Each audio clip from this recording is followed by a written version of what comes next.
História da Redenção, capítulo 28. O julgamento de Jesus. Os anjos, ao deixarem o céu, com tristeza depuseram suas brilhantes coroas.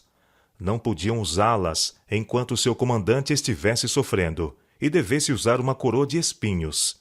Satanás e seus anjos estavam na sala do julgamento, empenhados na obra de destruir os sentimentos e simpatia humanos.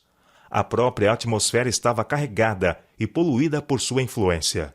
Os principais dos sacerdotes e anciãos eram inspirados por eles para insultarem e maltratarem a Jesus de uma maneira dificílima para a natureza humana resistir. Satanás esperava que tal zombaria e violência provocassem alguma queixa ou murmuração do Filho de Deus, ou que ele manifestasse seu poder divino, libertando-se do poder da multidão, vindo deste modo a fracassar o plano da salvação. Negação de Pedro. Pedro acompanhou o Senhor depois de sua traição.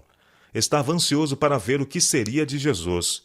Mas quando foi acusado de ser um de seus discípulos, o temor pela sua própria segurança levou-o a declarar que não conhecia o homem. Os discípulos eram notados pela pureza de sua linguagem, e Pedro, para convencer seus acusadores de que ele não era um dos discípulos de Cristo, negou a acusação pela terceira vez com maldição e juramento. Jesus, que estava a alguma distância de Pedro, volveu para ele um olhar cheio de tristeza e reprovação. Então o discípulo se lembrou das palavras que Jesus lhe falara no cenáculo e também de sua asseveração cheia de zelo: ainda que venhas a ser um tropeço para todos, nunca o serás para mim. Ele tinha negado o seu Senhor, mesmo com maldição e juramento. Mas aquele olhar de Jesus como que dissolveu o coração de Pedro e o salvou. Ele chorou amargamente, arrependeu-se de seu grande pecado e converteu-se, e então ficou preparado para fortalecer seus irmãos. Na sala do julgamento. A multidão clamava pelo sangue de Jesus. Cruelmente o açoitaram e puseram sobre ele uma velha veste real de púrpura, cingindo-lhe a sagrada cabeça com uma coroa de espinhos. Puseram-lhe na mão uma cana, prostraram-se diante dele e escarnecedoramente o saudavam: "Salve, Rei dos Judeus!" Tiraram-lhe então da mão a cana e com ela o feriram na cabeça, fazendo com que os espinhos penetrassem sua fronte e o sangue lhe escorresse pelo rosto e barba. Era difícil aos anjos suportarem aquela cena. Desejavam libertar a Jesus, mas os anjos comandantes lhes proibiam isto, dizendo que era grande o resgate que deveria ser pago pelo homem, mas que o mesmo se completaria e ocasionaria a morte daquele que tinha o poder da morte. Jesus sabia que os anjos estavam testemunhando a cena de sua humilhação.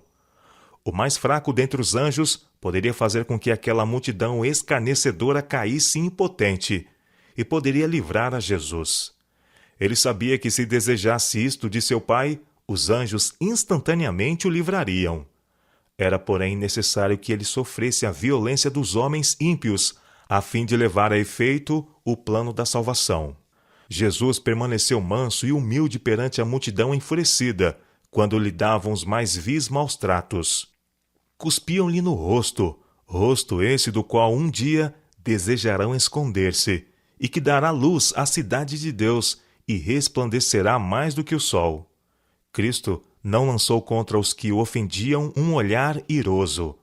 Cobriram-lhe a cabeça com uma roupa velha, vendando-lhe os olhos, e então o feriram no rosto e exclamavam: "Profetiza-nos, quem é o que te bateu?" Houve comoção entre os anjos. Eles o teriam livrado instantaneamente, mas seus anjos comandantes os contiveram. Alguns dos discípulos se atreveram a entrar onde Jesus se achava e testemunhar o seu julgamento. Esperavam que ele manifestasse seu poder divino, que se livrasse das mãos dos inimigos e os punisse pela crueldade com ele. Suas esperanças vinham e desapareciam ao transpirarem as diferentes cenas. Algumas vezes duvidavam e temiam que houvessem sido enganados, mas a voz que ouviram no Monte da Transfiguração e a glória que ali contemplaram fortaleceram-lhes a fé quanto a ser ele o Filho de Deus. Recordaram-se das cenas que tinham testemunhado, dos milagres que tinham visto Jesus realizar ao curar os doentes, abrir os olhos aos cegos, desobstruir os ouvidos surdos, repreender e expelir os demônios e resistir à vida aos mortos, e mesmo acalmar os ventos e o mar. Não podiam crer que ele morreria. Esperavam que ainda se levantasse com poder e com sua voz soberana dispersasse aquela multidão sedenta de sangue, como fizera quando entrara no templo e expulsara os que estavam a fazer da casa de Deus lugar de mercadorias, e quando fugiram de diante dele como se fossem perseguidos por um grupo de soldados armados. Os discípulos esperavam que Jesus manifestasse seu poder e convencesse todos de que ele era o rei de Israel. A confissão de Judas. Judas ficou cheio de amargurado remorso e vergonha pelo seu traiçoeiro ato de entregar a Jesus. E quando testemunhou os maus tratos que o Salvador suportava, ficou vencido. Havia amado a Jesus, mas amara mais o dinheiro. Não pensara que Jesus tolerasse o ser preso pela turba que ele guiara.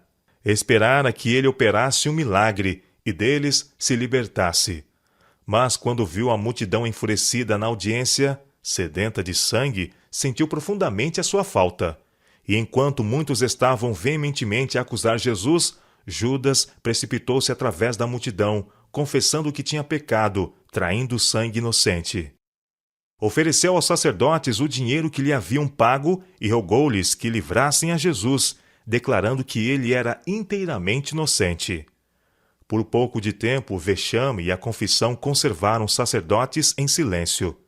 Não desejavam que o povo soubessem haverem eles assalariado um dos professos seguidores de Jesus para traí-lo e lhe entregar.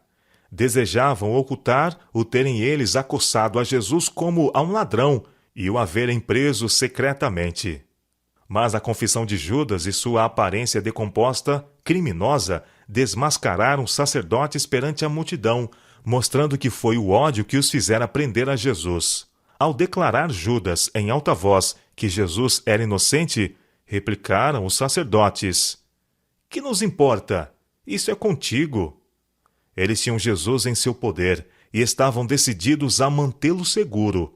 Judas, vencido pela angústia, arrojou o dinheiro que ele agora desprezava aos pés daqueles que o assalariaram, e com aflição e horror foi enforcar-se. Jesus tinha muitos que com ele simpatizavam na multidão em redor, e o não haver ele respondido às muitas perguntas que lhe foram feitas, tornou estupefata a turba.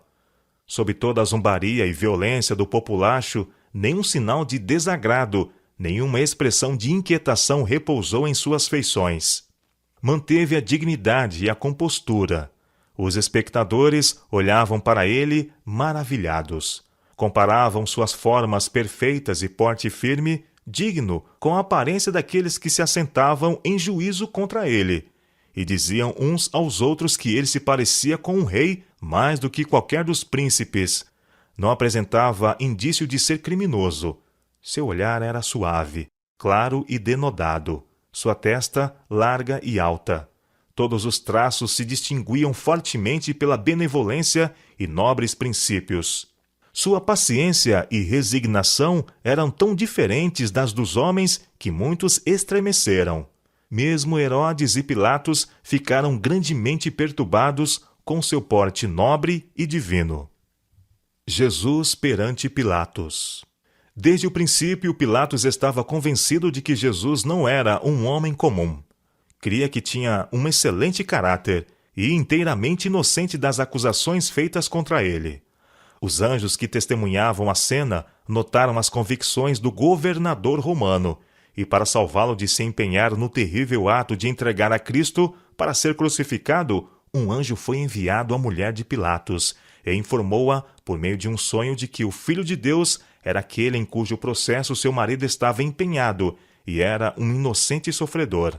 Ela imediatamente mandou um recado a Pilatos, declarando que sofrera muitas coisas em um sonho por causa de Jesus, e avisando de que nada tivesse que ver com aquele santo homem. O portador desta mensagem, atravessando à pressa a multidão, colocou a carta nas mãos de Pilatos. Ao lê-la, tremeu e ficou pálido, e logo resolveu nada ter que ver com tirar a vida de Jesus. Se os judeus quisessem o sangue de Jesus, ele não prestaria sua influência para tal. Antes trabalharia para o livrar. Enviado a Herodes.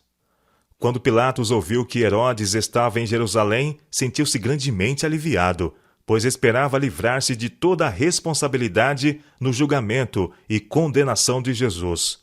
Logo o enviou, com seus acusadores, a Herodes. Este governante se havia endurecido no pecado. O assassínio de João Batista lhe deixara na consciência uma mancha de que se não podia livrar. Quando ouviu falar de Jesus e das obras poderosas efetuadas por ele, receou e tremeu, crendo ser ele João Batista, ressuscitado dos mortos. Quando Jesus foi colocado em suas mãos por Pilatos, Herodes considerou este ato como um reconhecimento de seu poder, autoridade e julgamento. Isto teve como resultado tornar amigo os dois governantes, que antes tinham sido inimigos. Herodes gostou de ver Jesus, esperando que ele operasse algum poderoso milagre para satisfação sua. Não era, porém, a obra de Jesus satisfazer curiosidade ou procurar a sua própria segurança. Seu poder divino, miraculoso, deveria exercer-se para a salvação de outrem, mas não em seu próprio favor. Jesus nada respondeu às muitas perguntas a ele feitas por Herodes. Tampouco replicou a seus inimigos que o estavam a acusar veementemente. Herodes se encolerizou porque Jesus não pareceu temer seu poder, e com seus homens de guerra escarneceu, zombou do Filho de Deus e o maltratou. Contudo, ficou cheio de admiração ante o aspecto nobre, divinal de Jesus, quando ignominiosamente desacatado, e temendo condená-lo, o enviou de novo a Pilatos. Satanás e seus anjos estavam a tentar Pilatos e procurando levá-lo à sua própria ruína. Sugeriram-lhe que, se ele não tomasse parte na condenação de Jesus, outros o fariam. A multidão tinha sede de seu sangue, e se ele não entregasse para ser crucificado, perderia poder e honras mundanas e seria acusado como crente em um impostor. Pelo medo de perder seu poder e autoridade, Pilatos consentiu na morte de Jesus, e ainda que pusesse o sangue de Jesus sobre os seus acusadores, e a multidão o recebesse clamando: "Caia sobre nós o seu sangue e sobre nossos filhos!" Pilatos, todavia, não ficou inocente. Foi culpado do sangue de Cristo. Pelo seu próprio interesse egoístico, seu amor às honras dos grandes homens da terra, entregou para ser morto um homem inocente. Se Pilatos houvesse seguido suas próprias convicções, nada teria tido que ver com a condenação de Jesus. O aspecto e palavra de Jesus durante seu julgamento produziram profunda impressão no espírito de muitos que estiveram presentes naquela ocasião. O resultado da influência assim exercida apareceu depois de sua ressurreição. Entre aqueles que então foram acrescentados à igreja, muitos havia cuja convicção datava do tempo do julgamento de Jesus. Grande foi a ira de Satanás quando viu que toda a crueldade que havia levado os judeus a infligirem a Jesus não provocara dele a menor murmuração. Embora ele tivesse tomado sobre si a natureza do homem, foi sustentado por uma força divinal e não se afastou na mínima coisa da vontade de seu Pai.